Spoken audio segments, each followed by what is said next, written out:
So there is a there is a Cochrane review by Luther et al., and that was published in 2010. And he suggested that the changes in the due to the orthodontic treatment, the way the teeth meat can be produced by the active orthodontic treatment, and they suggested that there is no evidence from the trial they included in the review that they said that the orthodontic treatment can neither prevent nor relieve the temporomandibular disorders. And also there is the retrospective study that was done by Zai et al. In 2020, and they compared the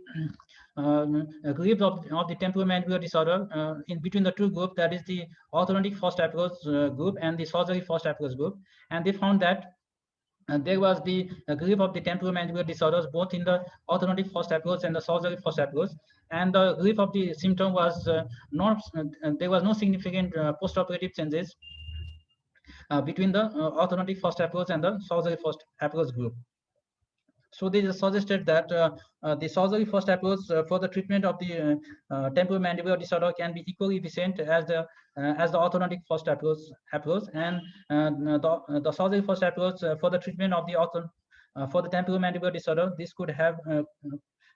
shorter overall treatment period as compared to the orthodontic first approach for the treatment of the temporomandibular symptoms. And also there is an article by Manfredini et al. In 2016, which suggested that the correlation with the history of the orthodontic treatment, these are not clinically significant for any of the TMD diagnoses. And they also suggested that there is correlation values for the either the negative or the positive history of the ideal or the not so ideal orthodontic treatment with different TMA diagnoses, and we suggested that the orthodontic treatment could not have any true role on the management of the temporomandibular disorders. So there is another meta-analysis, systematic study and meta-analysis by Cruz et al. In 2015, which suggested that the static occlusal factors, the overjet, overbite, the open bite, and the cross bite, this has no any significant association with the temporomandibular disorders, whereas the occlusal factors, such as the absence of the canine guidance, the retrogressive interferences, and when there is discrepancy between the centric occlusion and centric lesion, which is greater than 2 mm, this can sometimes act as the factor for the cause of the temporomandibular disorders. And the James McNamara in 1997 concluded some points for the orthodontic treatment and the temporomandibular disorder, and the conclusion made by him was the signs and symptoms of the temporomandibular disorder. This can often also occur in the healthy persons, and these symptoms of the TMD often increase with age, and particularly during the adolescence and until menopause of the females. And in general, the orthodontic treatment performed during adolescence does not increase or decrease the chances of the development of the temporomandibular disorders later during the life. The extraction of the teeth, this does not increase the risk of the temporomandibular disorder, and no evidence of the development of the temporomandibular disorder is associated with the orthodontic type of the biomechanics. And also the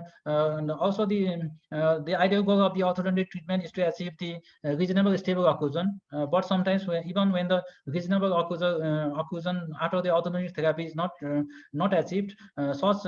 not so good stable occlusion does not lead to the temporomandibular signs and symptoms. And also there is little evidence that the orthodontic treatment could prevent the temporomandibular disorder, but McNamara suggested that when there is unilateral posterior crossbite, we should be very careful because it can lead to the signs and symptoms of the temporomandibular disorder. So the recent article that was published by Green et al. In 2020, he suggested that the treatment of the temporomandibular disorder, this can be done by the basically by the two pathway. That is the first approach is the conservative approach. The second pathway is the surgical approach, and he mentions the third pathway, that is the occlusal pathway, as the third pathway of the treatment of the temporomandibular disorder, but he concluded that the third pathway, that is the occlusal spleen pathway, this generally leads to the unnecessary over treatment, and he further proposes that we should it is the time to abandon the third pathway for the management of the temporomandibular disorders. So going to the conclusion, what my conclusion regarding this seminar is that when even there is absence of even though the absence of evidence, there is absence of evidence for the temporomandibular disorder and the orthodontics, this does not necessarily mean that there is the evidence of absence. So every time we treat the patient, we should also give the equal importance to the temporomandibular disorder during the routine orthodontic treatment. So these are my references. Thank you.